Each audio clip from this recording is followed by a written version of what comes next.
एक bottle foundation तुम्ही एकाच क्लायंटला वापरता का? मग तुम्ही एवढे जास्ती पैसे घेता, थोडे कमी करा. अरे एक बॉटलचा प्रश्न नाही आहे तो. तो प्रश्न आहे जेव्हा आम्ही क्लास करतो त्यावेळेस आम्ही त्या क्लाससाठी किती मेहनतीने पैसे अरेंज केलेले असतात.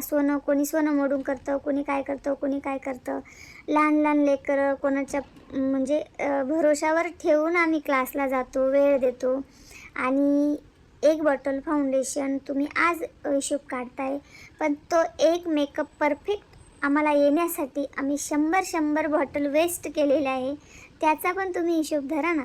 आणि ज्यावेळेस आम्ही तासनतास उभं राहून काम करतो, स्वतःच्या हेल्थकडे लक्ष नसतं, वेळेला जेवण नसतं. पहाटे 4ला तुम्ही आम्हाला टाईम दिला, की तुम्ही 4ला या किंवा 5ला या, तर आम्ही त्या टायमिंगला जाण्यासाठी आम्हाला 1 तास आधी उठून आवरावं लागतं आणि मग आम्ही ऑर्डरला जातो आणि तुम्हाला त्याच टायमिंगमध्ये तुम्हाला हवा तसा तुम्ही सांगेल तसा मेकअप आम्ही तुम्हाला करून देतो.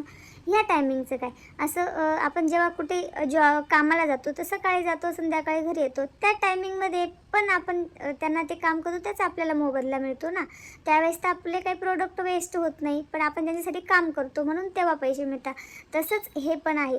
एक बॉटल फाउंडेशन आम्ही वापरतो, मग तुम्ही एकाच बॉटलचे काय आम्हाला पैसे देणार असं नाही आहे. आम्ही तुमच्यासाठी काम करतो आहे, मग त्या कामाचे पण आम्हाला पैसे पाहिजे. आम्ही त्याच्यासाठी किती मेहनत केली त्याचे आम्हाला पैसे पाहिजे. फक्त एक बॉटल फाउंडेशनचा विषय नाही आहे इथं.